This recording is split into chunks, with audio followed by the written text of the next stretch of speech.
All right, so as I was just scrolling on Instagram just now, I saw something that says, y'all just gonna have to take my word for it, but Andre 3000 says he plans to revive Classic 3000. We're hoping to do something new with it in some type of way, so yeah, stay tuned. That's according to TuneHive, so I mean, grain of salt. They don't really give a source, they don't show a clip or anything like that, but I shows a classic and I hope it comes back. Something that I don't think is a classic, that I don't think should come back to any category that has anything to do with Game of the Year, is a major DLC such as Elden Ring Shadow of the Erdtree. And according to this article, at the BAFTAs, the Shadow of the Erdtree will not be eligible for their DLC award. And let me go into my timers now because I forgot about the BAFTAs. I want to low-key react to the BAFTAs alive.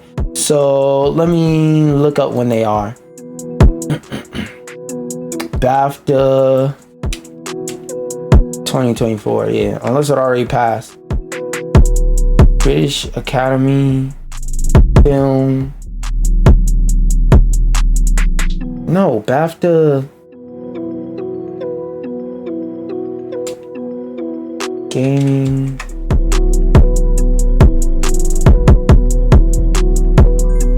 Am I bugging? Does BAFTA not have something to do with games? Best video games of 2024. Why are you here? Bonnie Manor. Is this just them recommending shit? Game Awards Unique posted the 10th of December. Official long list for the 2025 BAFTA Awards. Yeah, BAFTA Games Awards. Okay, so I'm not bugging. Oh, so that's not till next year. Still. 2025 BAFTA Game Awards. So what's the day? April 8th, 2025. Let me set me an alarm for that. BAFTA Game Awards at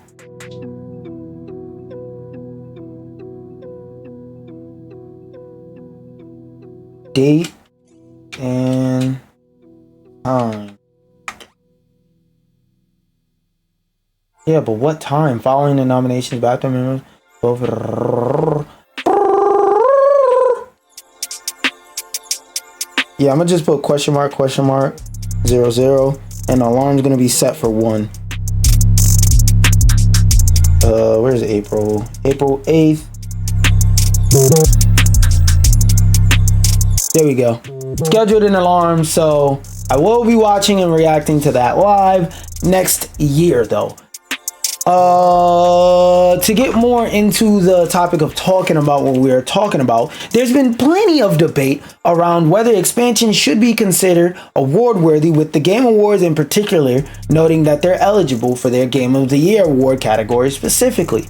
BAFTA has taken a different approach though, confirming to Eurogamer that its Best Game Award is only for full games, but DLC and other updates are part of consideration in the evolving game category.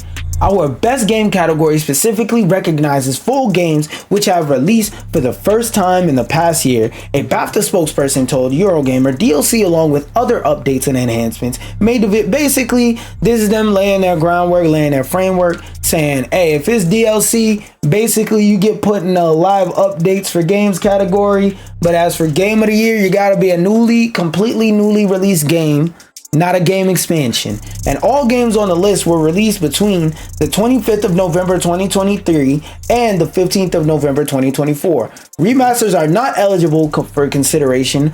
Full remakes are eligible only. Yeah, keep remasters out. Because for those of y'all who don't know the difference between a remaster and a remake, remaster just means they re-release the game with an HD update. It takes 10 seconds to change a slider in the emulator to make a remastered version of a game. So no debate there that shouldn't be eligible. But remakes is kind of, how do I put it?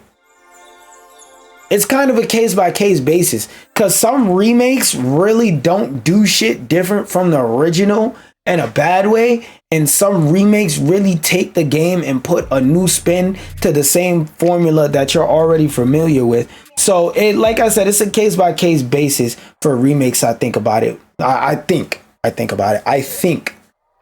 And like, I think as in my opinion. But the news comes as BAFTA releases its long list of nominated games for next year's award ceremony, with 58 games on the list, up for 17 awards. The foot. Okay, we're gonna. This was the shit we was just looking at. It's a lot of shit on here. I'm seeing. Nigga, did I see Tetris Forever? Okay, so tomorrow we're definitely gonna react to that and get my thoughts and shit.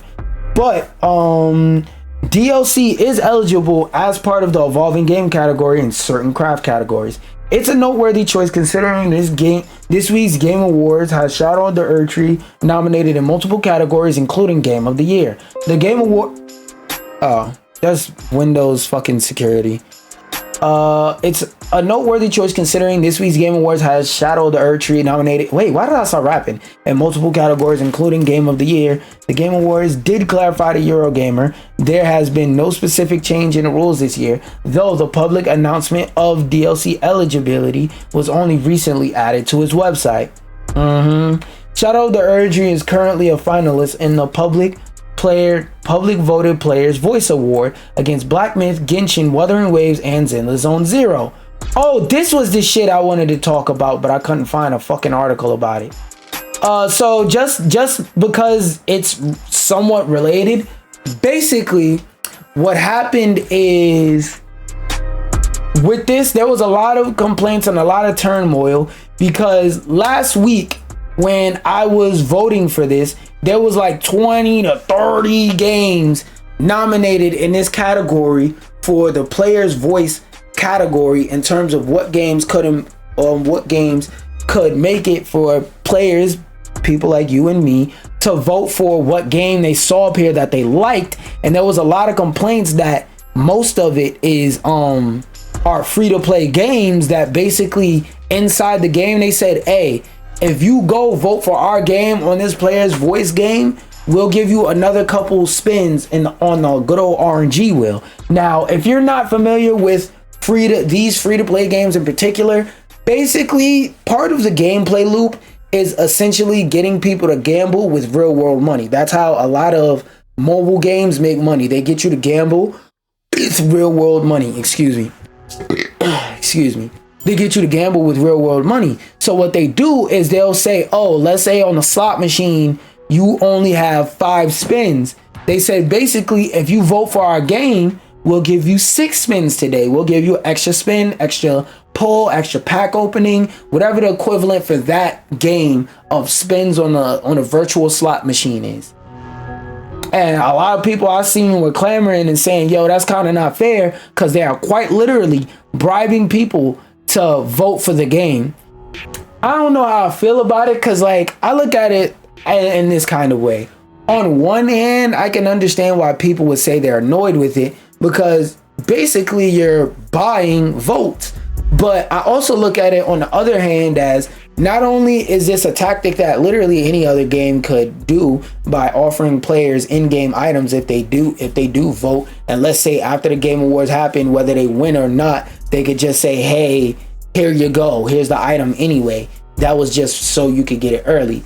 So not only could other games do that, like even if it was a story game or something like that, another side to the coin that I think about it personally is if people legitimately like the game and is real people going to vote, and that's just their way of persuading real people, like, yeah, it's kind of bribery, but I don't really feel like it's the worst kind of bribery. Like, I feel like it's only bribery in a my game didn't win kind of sense, because like, yeah, I would much rather prefer that Astrobot win, but this is what's up here. This is what we have the selection of. We have the selection of this shit that farted onto the scene this year, game that is going to damn near sweep every category, and then 3 free-to-play games that persuaded their players with gambling like they do everything else in terms of playing a game to keep playing. I don't really feel no way about it. I think a lot of it is just salt. And let me take that off screen just so I could sign in real quick. Oh, sign in. I'm pressing the wrong damn button. I'm a damn Doug, I'm a dumbass.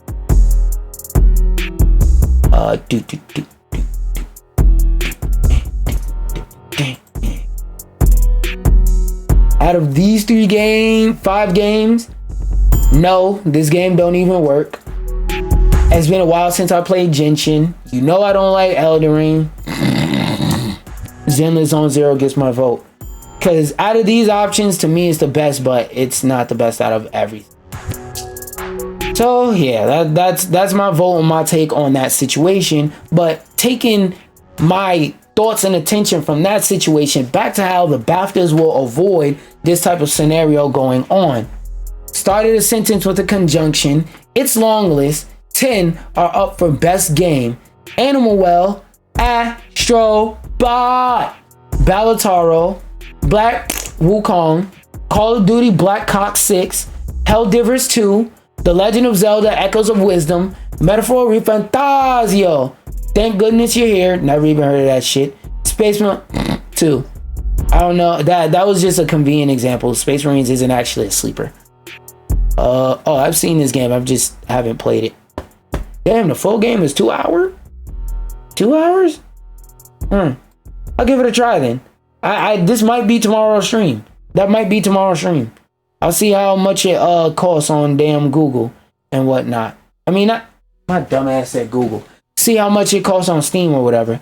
The BAFTA Game Awards long list is our opportunities to celebrate a wide range of outstanding games ahead of the BAFTA nominations on the 4th of March next year, said Tara Saunders, chair of BAFTA's Games Committee. Today, we're shining a light on 58 individual games as voted by our wonderful BAFTA members, 1,300 industry professionals whose work bring games to life. So basically, they got niggas that was qualified to come up with the game choices. That's why a Shadow of the Erdtree isn't there. The BAFTA Game Awards long list is our opportunity to celebrate a wide range of outstanding games ahead of the BAFTA nominations on the 4th of March next year, said Tara Saunders, chair of... Oh wait, I read that shit. I'm a dumbass. But let's talk about how Baldur's Gate 3 was the biggest winner from last year, and I don't give a fuck. That's just them tag stuffing. Did I not press X? Now, this is really gaming award season like a motherfucker, because IGN is saying their nominees for their awards, and I more so just want to look through these lists and oh, is it full voting? Okay, wait, hold on. Oh, you could just anonymously vote? Okay, cool. So I'm gonna vote on these and I'm gonna say what I think about these categories. Animal Well, Astro Bot, Balataro, reasonable. Black Wukong, Dragon Age of Elgard.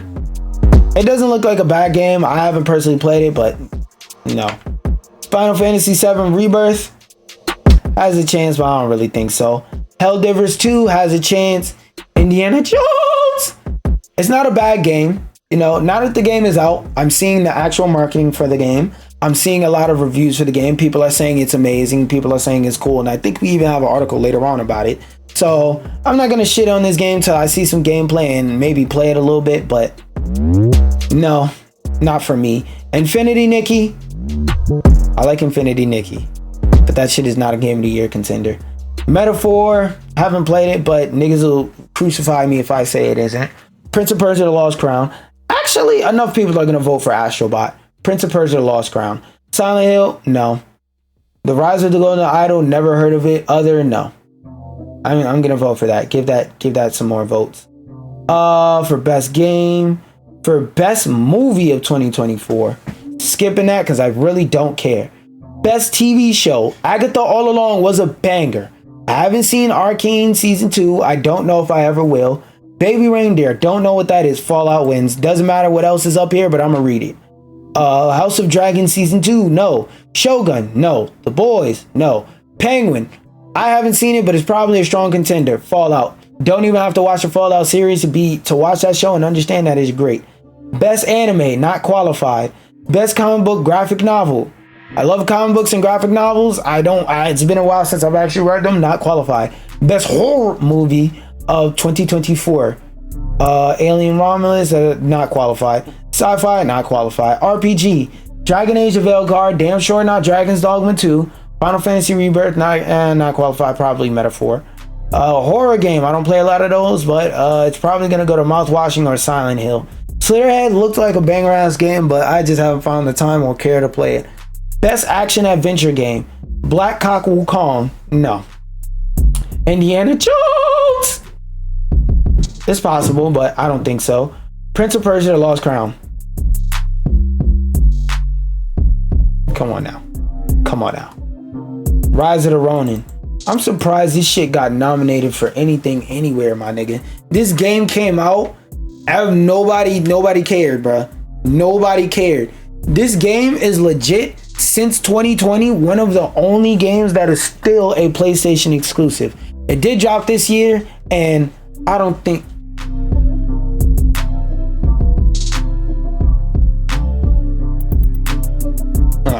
this game came out this year, and I quite honestly don't think anybody cares. So I really don't think this is coming to PC. This game is quite potentially going to be a PS5 exclusive forever. Senua's Saga Hellblade 2, Senua's Saga Hell No 2. Stellar Blade, strong contender. I'll say the strongest contenders in this category are, realistically, it's between Wukong. If it's fan voted, it's between Wukong, Stellar Blade, and I'll say Senua's Saga. Dark Horse, Lost Crown, but that game didn't sell well. Nobody played it. People who are Prince of Persia fans on average did not like it. Best shooter, it's between Black Ops 6 and Helldivers. All of these other ones have a strong and equal chance, except Metro Awakening. I don't know about that one. And Stalker 2, I didn't personally, and will never personally play Stalker. I don't have anything against it, just doesn't seem interesting to me. I don't give a fuck. Nothing about that game looked visually appealing or interesting in any way, shape, or form. But I do know there are a lot of people who are fans of Stalker 2 who rally for this game.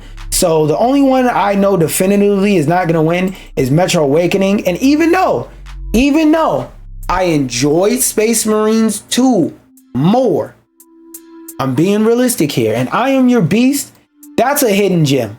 That's really a hidden gem. So I say these two games definitely not gonna win. This is a hidden gem. While it is a good game, it's not winning, bro. I'm sorry, it's not winning. It's like a roller drome. If you talk to somebody who knows about that game, they'll be like, "Oh, that game's freaking amazing," because it is. You know, I'm people, because it is.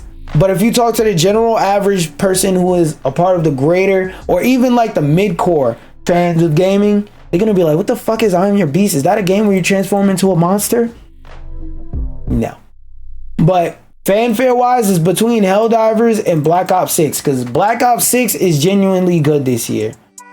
Best PC game, probably going to Balataro. And we're not even gonna have this conversation. Probably going to Balataro.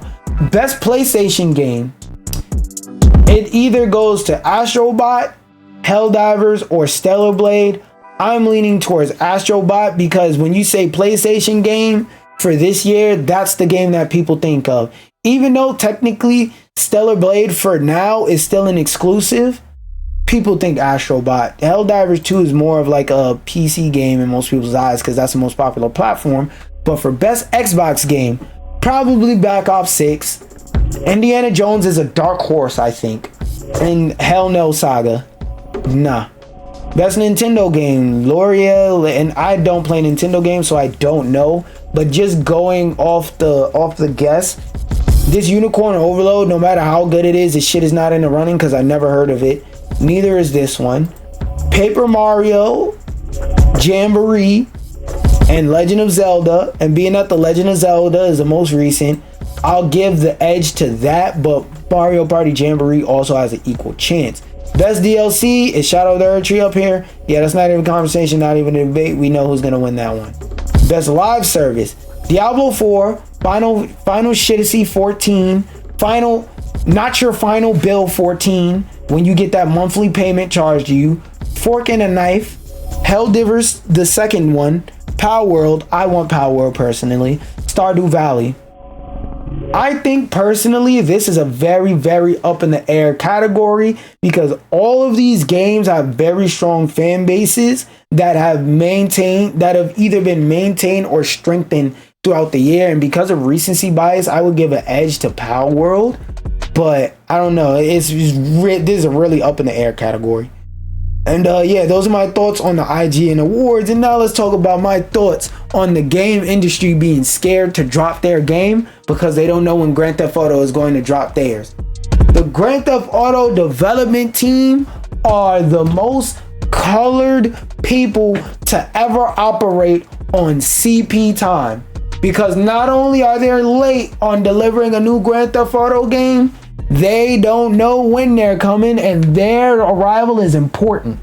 So, a lot of people in the games industry, like I said, are scared to release their games next year. Because next year when Grand Theft Auto comes out, whether Grand Theft Auto Online comes out with it, like GTA 6 Online comes out with it, or whether it comes out like a month, a year, however much later on down the line, the number one game on every website the second this comes out will be Grand Theft Auto 6. A lot of people will stop and drop the other games that they're playing to play Grand Theft Auto 6 because everybody's stream, everybody's channel, everything, once this gets a release date, is going to be a Grand Theft Auto 6 waiting room. Because just like King Von in 2020, if Drake drops the same day you drop, you're gonna be sad, bro. You're gonna be real sad, mad, and fuck. It was either Drake or Uzi that dropped the same day King Von dropped.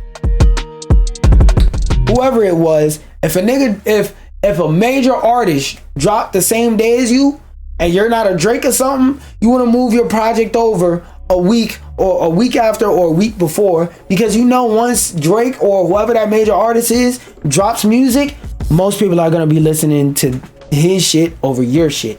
And it's the same thing with Grand Theft Auto 6. They have that Drake effect. You find out he's dropping on the same day as you bring your release date forward.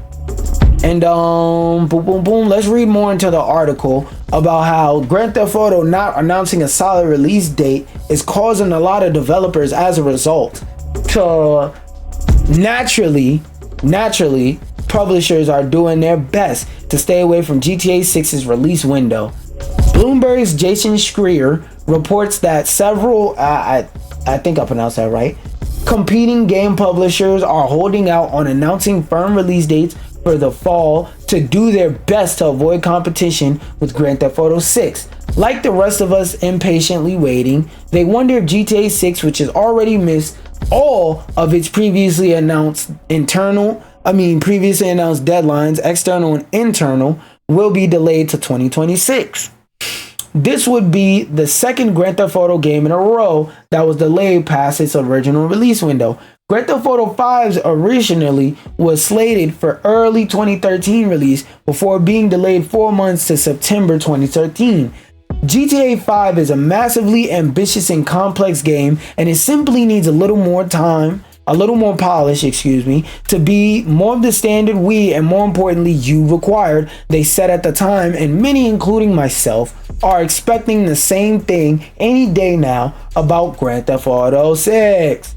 Where is the new trailer for Grand Theft Auto? That's just them yapping. But yeah, I wish they would have named the studio that mentioned this or whatever, but yeah. If I was a gaming studio, something like that, like I said, it's the same thing with if you're dropping music on the same day as Drake. You move your music forward because people are more likely to listen to Drake than you. This one, I didn't know what more so want to talk about. I just wanted to bring this up to remind y'all, physical media is important. Physical media is important. Physical media is important. A lot of